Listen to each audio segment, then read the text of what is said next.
Thank you very much, guys, for joining. As we have mentioned and in the discussion board, the idea of today would be to speak about the expensive mistakes, expensive beginners' mistakes that can take your coffee shop, right? So, as always, I will make a very rough intro to the coffee shop launchpad. And then for today, I prepared a little bit of a game, right? So that it becomes a bit more of a discussion where we will brainstorm together a couple of the topics that you believe are some of the most dangerous things or biggest risks for opening a coffee shop, and then we'll make it a bit of a discussion in the end, and we'll make some comments and summaries all together, right? So thank you very much for joining, and this content of the call will be posted in YouTube. So I hope it's fine for you. This is also where the recording is. It's also for the community, so that other people can also take a look afterwards. So welcome again. We are in the coffee shop launchpad. As you have seen, I have opened my own coffee shop, and probably you guys that are in the call have heard it a couple of times. But for the ones seeing it afterwards, and for the new people also in the community, my name is Juan. I've done it. I've built one of Vienna's top coffee shops and ran it for 6 years, and it has been rated one of the top of Vienna specialty coffees. And now I help people open their own coffee shop and achieve their own dreams. Why do most coffee shops fail? And this is one of the standard slides that I have, but this is one of the topics that we will discuss more into detail. Actually, this number should be also a little bit improved, but yeah, most of the coffee shops fail, and there's a lot of reasons for that.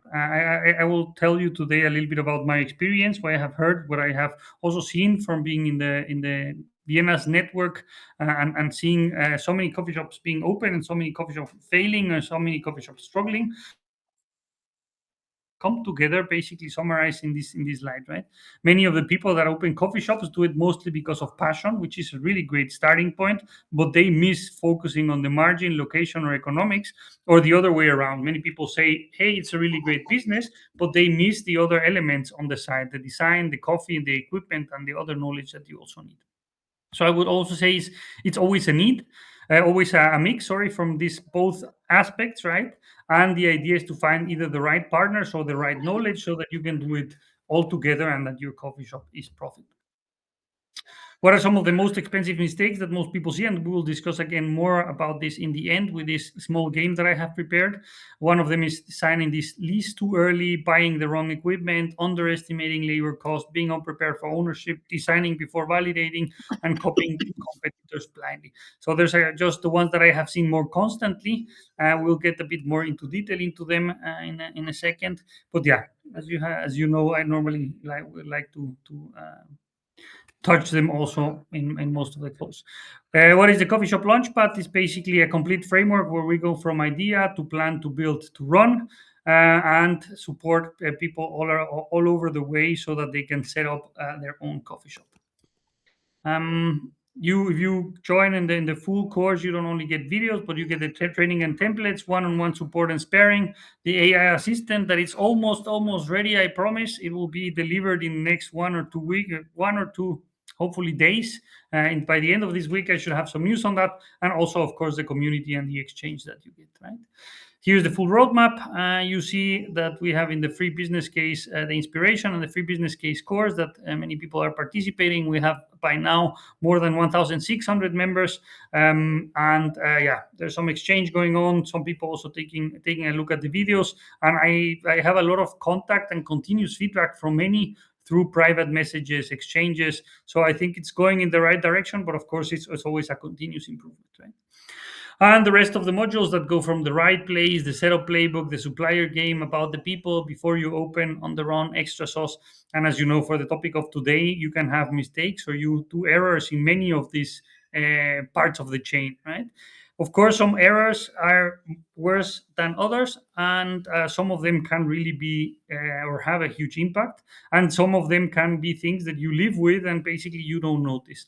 But if many of these small mistakes also get together and gather and accumulate with time, then you can also have really bad consequences. And that's also what we try to support doing throughout this course, that the mistakes are minimized and that the people manage to put their business on their feet easily and with making as least mistakes as possible. Good. The value of the free course, I would say it's around this $5,000. It saves you more than 1 month of work for sure. If you take a look at the business case development, how you implement your business case, how you put your costs together, and all of the lists that we have included there with the templates and everything that we have. And yeah, it's free of charge. I think this is why the community is getting so big so quick, because people do see the value, but I'm still missing a bit and working a little bit through it. And yeah, if you have any feedback also for the people in the call or the ones that see it afterwards, is how you would see or how we can motivate people throughout the community, so there's more participation, more engagement, and that people also yeah, get to these gatherings more often, that are actually also quite valuable, right? The result from Jonathan, I actually got coffee from Jonathan last week, from his coffee shop, because we also got a coffee deal there. And yeah, it's quite nice. I also go to his coffee shop quite often. I'll try to share a video sometime soon in the social media. But yeah, through this first exchange with him, I managed to save him 30% of the costs. And yeah, why do people join? Because of this: getting clarity, getting numbers that work, getting the confidence, and getting, of course, this location validation.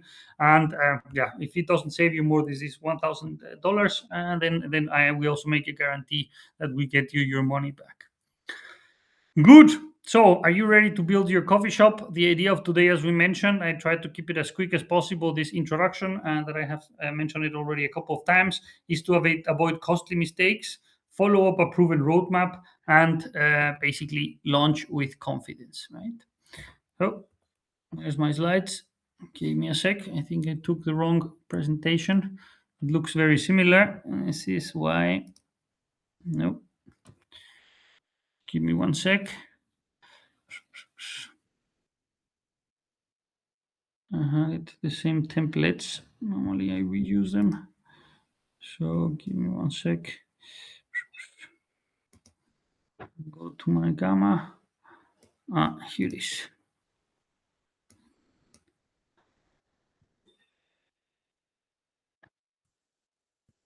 And there we go. Let me just check if it's this one or it was only the cover. Yes, as we mentioned, so the idea of today, it will be then to have this intro of CoffeeShop Launchpad that we already have, and the topic that you have selected. Also, thank you, Ahmed, for your comments. And I think we also had David. I have spoken to him, and it's a very difficult time for him to join these calls. It's avoid expensive mistakes. And for this, I have developed a little bit of a game and a bit more of an exchange together with you, that it's called Kill Your Coffee Shop Game, right? And we'll jump directly to it. I will give you a little bit of time basically to brainstorm by yourself, and then hopefully we'll turn it a bit into a discussion, right? Good. So the idea of the game, it's quite simple, right? We call it Kill the Business.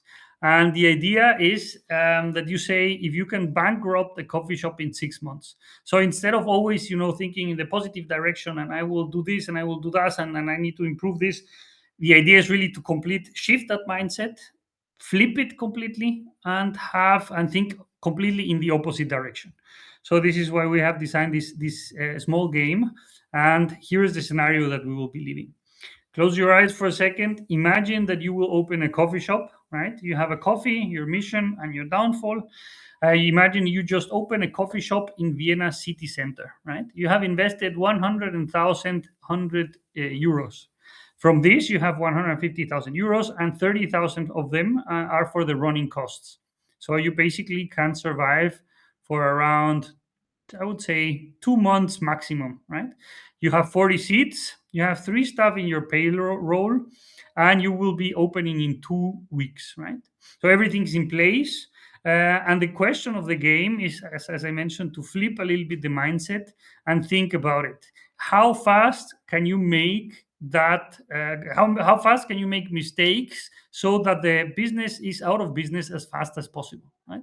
So it's basically creating this framework. And how it works is just brainstorm for a couple of seconds. So get a little bit of something to write, or get your cell phone or something where you can write your ideas. And the first step is very, very simple. List your top 3 decisions that would bankrupt this coffee shop as fast as possible, right? There's no rules. You can go completely, they call it go full villain, right? After these 2 or 3 minutes that I give you, we will basically discuss the ideas together. So we will go back one by one and discuss them. Okay, what were the most catastrophic ideas or topics that came to your mind in your list of three, right? And of course, the idea that would bring this coffee shop to bankruptcy the fastest will be the winner, right? And then the idea will be that we'll have a little bit of a debrief later. We will discuss, okay, what kind of decision really kills this kind of business, and we can basically make a small list of things that can be dangerous, the biggest mistakes that a coffee shop can do. Then, and we will list them all together and possibly also prioritize them a little bit. Good. Are we all set? Is it understood? Do you have questions before starting? No, I'm okay. No questions. Okay. I see. And we have, we can start then. So I will give you a couple of minutes, and then I'll come back to you, and we will go through the top most bold ideas that you could think of.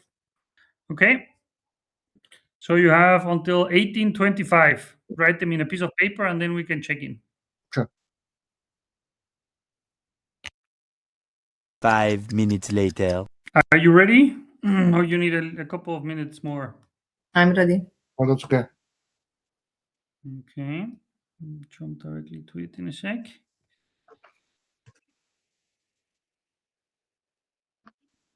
Very good. So I'll keep the slide there just for the sake of it. Good. So who wants to start? Christina, would you like to go first? Yeah, why not? What Thank do you so know much. first? So, my idea about how to how to make a coffee go to bankrupt is could be like, for example, if opening the time opening. I mean, the coffee should, or a restaurant or anything else should be open always in the same time. So if somebody decided, okay, I don't want to go today early because whatever things they haven't done, that it's when the opening time is variable. So people cannot get used to it to opening, from, for example, from 10 o'clock till midnight. Sometimes it's closed earlier, sometimes it's not even open. So I think it's very bad reputation. Or or for example, another one is the food hygiene, or the coffee hygiene, if I say that. Yeah, food hygiene. So you cannot have cockroaches or spiders or ants or any kind of pet hazard, any kind of if the place is dirty. It's very, very bad reputation for the coffee places. Or if you opening a coffee shop, or even just a caravan on the not in the right area, or if you are not working with the right prices. For example, as I told you the day that my dream is to would like to opening a coffee shop in Spain. Well, everybody knows that Spain is not the priciest place. People are not earning that good salary like any other part of Europe. And that means that I can't charge them the same price like if I would charge in Vienna in the Kartnerstrasse. And obviously, if people have, after the opening, I think 1 month after opening is enough to destroy the reputation of the coffee places, because people can say that, oh, it's that dirty place or it's very expensive place. They're not on that taste, and maybe the quality of the coffee or the coffee beans could be bad. So there's a couple of things when you can go wrong, and once you have a bad reputation, people hardly going back then, and it's very, very, very, very difficult to restore it. So I think that was, in that few minutes, that was my idea about how to make a Yes. coffee place bankrupt. But I don't know No, if, absolutely. if it was Correct. all right, or I don't know what. No, absolutely, exactly. That's what we were going for. That is, I think you hit one on the nail. A couple of really, really key points there, and I also have a little bit of a backstory for those, at least for one of those. We bought our coffee shop. how long? Like 8 years ago, right? But we also bought it from a person that had opened it along with two different partners, as far as we understood. And then this person decided to take it all by herself, right? And then, as far as I understood the story, basically, is that she was a bit tired of the business because it was too much to handle by one person. She got a burnout, and the place, actually, once we got it, was an absolute disaster, exactly because of that. All of the people that were coming in, they said, you know what, they had so unreliable timings here that I never knew if I could come from a coffee or not, right? And it was going downhill very, very fast. So I think that's a really, really, really great point. As you say, also the foods and hygiene reputation, I think sometimes you have a very a place with a high reputation, one mistake in this direction and you can go bust, right? So if it's something that can go so critical, there's also this example, I think, in the Vienna scene, of a restaurant that had one hygiene complaint that was so much around in the media and everywhere, and suddenly everyone knows about it, right? And then you can lose a lot of customers and coming back customers that are the base of your business. So I think you mentioned two really great ideas, and also the wrong area and wrong prices. If you get these aspects wrong, you're definitely not going to survive long. And I think you have also heard a lot about the very popular saying, location, location, location, right? So I think this is also a very, very key aspect, and I think the three of the points are really great. So thank you very much, Christina, for your thoughts. Ahmed, what do you have in mind? Yeah, I visited a couple of coffee shops yesterday to check how they are doing. And Mm-hmm. as Bob mentioned, one of the main things is you need to know what type of coffee in which area. So, Mm-hmm. yes, you need a premium coffee, but it Mm-hmm. depends also on the area. Like one of the areas I was discussing with them, and they told me in this area, I cannot serve like a specialty coffee, this kind of stuff, because the people in the Mm-hmm. area, they're looking for something just kick in the day and get the caffeine with the lowest, Mm-hmm. cheapest, affordable Mm-hmm. price. So that's why Mm-hmm. when I read your documentation and you mentioned you Mm-hmm. always need to have something for the commercial to make the business going, and in the Mm-hmm. same time you need something aside which you can show off your uniqueness point there. Because of Mm-hmm. course, when you open something, you need to be a unique, and of course you need to have some experience what you're doing. It's not like I'm passionate about the coffee, so I'm going and open a coffee shop. It's not working Mm-hmm. like that. You have to study, you have to know lots of stuff, how it's going there, how's the working, and as you mentioned, you have to and go around the shops, and after that Mm-hmm. decide what are your milestones. So Mm-hmm. studying is very important, and you have to know what is the business running. Like one of Mm-hmm. partners, one of my friends who wants to open a coffee shop, I told him it's not that easy. It's not you Mm-hmm. get a machine and you do the coffee shop and that's it. It might work Mm-hmm. maybe, but this is not the right thing. You have to be a unique. What is your unique selling point? In addition Mm-hmm. to where are you opening? What's the location? As I mentioned yesterday, Mm-hmm. one of the coffee shop, you told me because of the location, I have to do something different from what Mm-hmm. he was expecting. This is Mm-hmm. Absolutely. No, I think that's also a really great point. Many people, and I think I have also seen that a lot in the community, right? They get in and they say, "Oh, I think a coffee shop is a great business, so I just open one. Why not?" Right? But without having a full concept that, as you said, fits the location where you are and fits the environment that you want to create. First point, right? And the second, having this unique selling proposition. And as you say, I think it's completely key. And I mean, the type a unique selling proposition in the coffee world doesn't have to be absolutely unique in the world, right? But it has to be, I would say, at least unique in the zone that you're in, so that the people would at least block 2 to 3 blocks in your direction just to grab a coffee from your place. And I think that's also one of the key aspects, right? Can you manage that people lose 3 to 5 minutes so that they take 2 or 3 blocks differently so that they can only pass by your place? And if you manage that, you're also doing something quite right? So yes, fully right. yeah, yeah. Thank you very You much. Any need other to have points a that you unique have? do you think? And as she asked about what type of beans, it's better to get a fresh beans. But if it costs Mhm. more than what your audience or customers need, you have to have two options. Unfortunately, like for example, I was just when I was roasting before, I was roasting specialty coffee, but many people still looking for the market one, which is they think Mhm. which they needed strong and dark, and this which is healthy wise is not the right thing. But in order Mhm. to aware them, in order to win them, I have to Mhm. give something what they're looking for. Even I have to sacrifice at the beginning until they get aware what is the right thing. Mhm. Yeah, that's it. Absolutely, absolutely, yes. And for us, and that was one of the learnings that we had in our coffee shop. We were, as we mentioned, a recognized specialty coffee shop, right? But we always had the aim of not only having specialty coffee.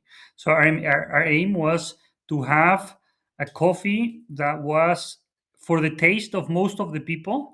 But of course, we also had blends and special coffees that would be going more of the direction of the specialty people. So we were basically aiming of having this middle point coffee wise, where people that are not already in the specialty coffee world would love the coffee, but if you would like something from the specialty coffee world, you would of course get it, and people would be very happy about it, right? So it was also part of our learnings, and you say it completely correctly.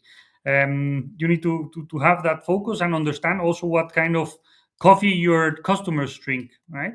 If you also open a coffee shop in a place with many foreigners, it's completely different as if you open a coffee shop in a place with many tourists, right? And I think that will also be quite interesting for you, Christina. If you decide to go to a place in Spain that it's full with a lot of tourists, then basically you will have to think about what they could consume and how you can get to them so that you get the best results possible. Okay. Perfect. Very good. So I think that the word brainstorming was quite interesting. And what I also wanted to do together with you is show you, I have tried to compile a little bit of a list of the biggest kind of mistakes that I have seen. As you have seen, I have showed them a little bit in the slide in the beginning, but it's always, of course, not complete, right? You can have much more mistakes that are very, very painful, and that can be either taking a long time, for example, to take your profitability, or that can be very sudden or can be quite surprising, right?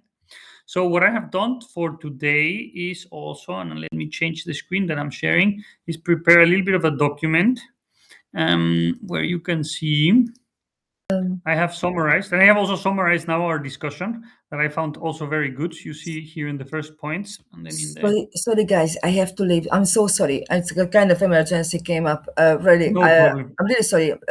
Hope everything is fine. You can watch it later. It was just the Yes, closing remarks. yeah. Where can I watch this? Because I will upload it in the community. yes. Okay. Thank you so much. Thanks, Yas. Have a lovely day. Bye, bye, You bye. too. Thank you. Good. So coming back to that, I put some of your notes. You said lack of commitment, very, very important. Food and drinks and represented reputation, and then wrong area and prices, right? But we also had this location fit and unique selling proposition that you mentioned, Ahmed. So I have compiled this complete list that I have seen, and I have divided it into different groups. Right? You have the first one that would be tier one instant killers. For me, there's a couple of really impressive topics, and this is also what Christina mentioned: a wrong location. There's no foot traffic, wrong demographic, or bad visibility. Right? Undercapitalized, so that there's not enough runaway, so that you cannot operate for a long time without checking how you can improve. Signed a bad lease, that's also a deal breaker. If you start being eaten up with your bad lease, then it's also a disaster. No pricing strategy, hire the wrong barista or the wrong manager, or not concept clarity. So for me, these are the six main mistakes where you can really have a huge, huge impact, and that can really very, very quickly turn your coffee shop in a quite bad business, right? The second one, we call them the slow bleeds, are these mistakes that you can live with. And if you don't correct them or see them, it can also, in the long run, be very, very unhealthy for the business. Being overstaffed from day one, the menu is too complex, ignoring the cogs, not having systems for inventory, right? Owner two hands off, no upselling culture, ignored online presence, no loyalty mechanism, bad supplier relationships, ignore peak and our bottlenecks. So you see, all of these topics are, of course, touched throughout the course and explain how you can basically fight this all of these topics and how you can perceive them, take a look at them, and solve them. But you see that there's many topics that can be a continuous slow bleeders that can take your profitability away, and it can be, many of them are active and you don't realize it, and in a couple of months or years then you're out of business, right? So very interesting. A lot of things that we could discuss also within here, and a lot of solutions for each one of them and how to implement them. There's also a lot that could be interesting. But yeah, this is just the summary of the possible mistakes that I could think of, right? The third one would be death by 1,000 cuts. Also, having not a staff training. If you also have many of them, then you can have also very big problems. No staff training program, so that everyone is doing their own thing, and this also leads to variability and low quality. This is also what Christina mentioned. Having this staff training program, or that you have hygiene problems because there were so many difficulties in the cleaning or in whatever, right? Inconsistent opening hours, no daily cash reconciliation, so where you may make your accounting a disaster, equipment bought too cheap, so that you need to rebuy it, or it's not working, or it's making a disaster. Ignoring the P&L, so ignoring the profit and loss and not taking a closer look. Not having a break-even calculation. Over invested. This is also one of the most typical mistakes that you see, that people basically see their dream coffee shop and see this is only what I want, instead of really thinking through what could be what would be the right option, right? No waste tracking, seasonal blindness, ignoring the staff culture, no social media presence. You see, there's a lot of things that could happen that could be really impactful and could have also a long-term impact, right? Didn't build an email list. Some of them, of course, are not so crucial and you could survive with many of them, but by fulfilling all of them, and we also explain how in many of the courses, you're on the safer side, right? Ignoring competitor moves, or not define customer avatar. So who would be your ideal customer and how he or she is behaving, right? And then we have a last category, we call them rookie mistakes, right? And if you buy too much equipment up front, you don't need to buy everything up front. You can also have find deals, get leases, or make deals also with your coffee. The people that deliver coffee, for example, Ahmed, that might be also an interesting topic for you. No written supplier contracts. Skip the soft launch. No contingency budget. So there always need to be a contingency budget. That was also key for us. Without this, we would have gone bust in the first couple of months. Why? Because I think 6 months after we opened our coffee shop, Corona hit, right? And if we not have had some contingency budget, it would not gone through. We also have the permit and licensing timeline. I think that can be a really big red flag. If I've seen also coffee shops go bust because of this. Didn't go mystery shop competitors. I have also explained this actually in the previous call, and give the recommendation to go to as many competitors as you can and write together what you think might be interesting to take a look at, and what they have and how they have their setup and so on. Ignoring Google reviews, I also talk about this quite a lot. No documented recipes, no opening checklist, over reliance, and owner presence. So you see, I managed to put together 40 of these mistakes, and it's I think a very huge list. And we could spend, I would say, at least one call with each of these topics if we would go really into detail, right? Going on the sources, how you can solve it, how you can create the different types of solutions, how you can implement them, how you can make that people actually implement them once you gave the instructions, and so on and so forth. But I found to have this list incredibly interesting, and I hope it's really also helpful for you. So I will put it somewhere also in the community so that you can take a slower look, and it will be, of course, very useful for your next steps, at least on thinking, okay, what do I need to do? And for the how, we can, of course, discuss in any of these topics that you would find useful. Okay. Okay. Any other topic or question from your side? Did you find the list interesting? Is there anything that surprised you, Ahmed?